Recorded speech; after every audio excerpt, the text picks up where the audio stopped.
Hey guys, Mrs. Sirota here, and we are going to do a review of rounding decimals and comparing decimals. We did this topic 2 long time ago in our notebooks, so you might want to go to your math notebook and go find the rounding and comparing decimals section.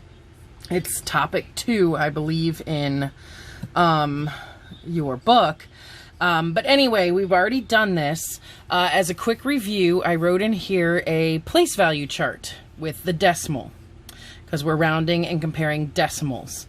So I went as far as the thousandths, hundreds, ones, tenths, hundredths, thousandths. The ths come after the decimal place or are smaller than whole numbers. And the whole numbers, you know, we have the 10,000s, the 100,000s, and the millions.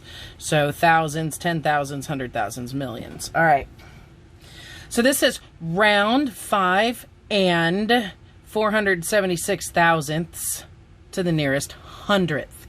So I'm rounding it to the nearest hundredth. So which place is the hundredth? Is it the 5, the 4, the 7, or the 6? Well, the hundredth is the 7.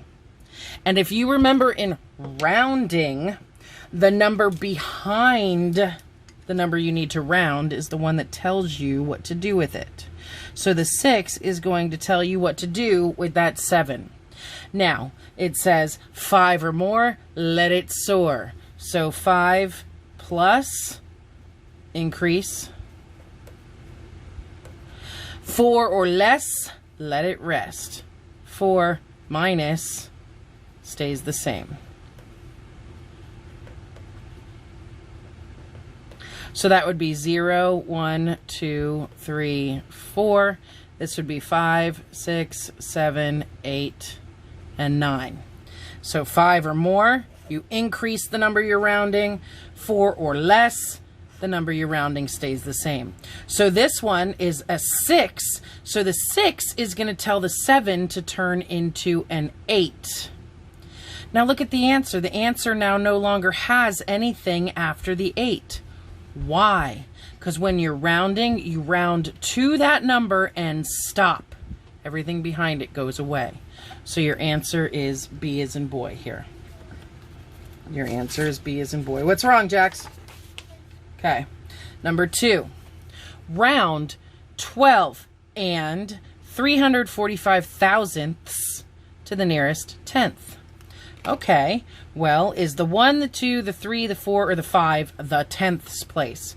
Well, I can look up here and I know tenths is right behind. It's 1 digit behind the decimal, which means this 3 is my tenths. And as we just discussed, the number right next to the number you're rounding is the one that tells it what to do. So 4 is in 4 or less, let it rest, which means the number I'm rounding stays the same. So I'm looking for 12.3, and everything behind it goes away. Everything behind it goes away. So this has hundredths and thousandths. That can't be it. This has hundredths. That can't be it. This has a tenth. This has a tenth. It's got to be between the C and the B. Now the 4 said the 3 stays the same, so your answer is B. Okay? All right, number 3. Round 7 and 16 hundredths to the nearest whole number. Well, the whole numbers are on the left side of the decimal. So that means this is my whole number. The 7 is my whole number. And the 1 is the number behind it, and the 1 is going to tell the 7 what to do. Now don't forget, everything behind the 7 is going to go away.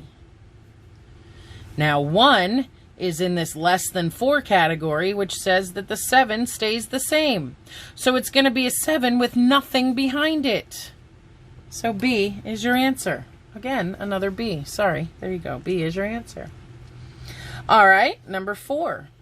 Round 46 and 82 hundredths to the nearest tenth. Well, looking up here, I know again the tenth is right behind the decimal. So that means I'm rounding this 8. Okay? So everything from the 8 forward is going to stay in this problem. Everything behind the 8 is going to go away. Okay, well, the number behind the 8 tells the 8 what to do. It's a 2, so it is under 4, so that means the 8 is going to stay the same.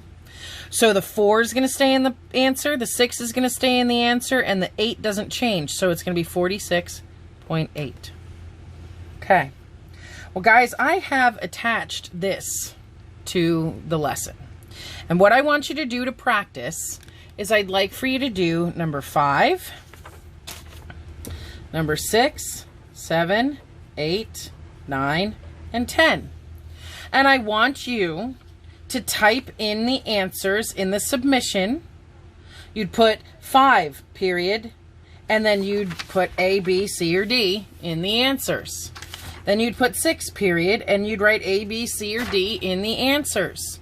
You could also print this and submit this as your worksheet, because again, I will be attaching this to the account or to the assignment. But I want you to do 5, 6, 7, 8, 9, and 10 for practice on rounding decimals. Good luck.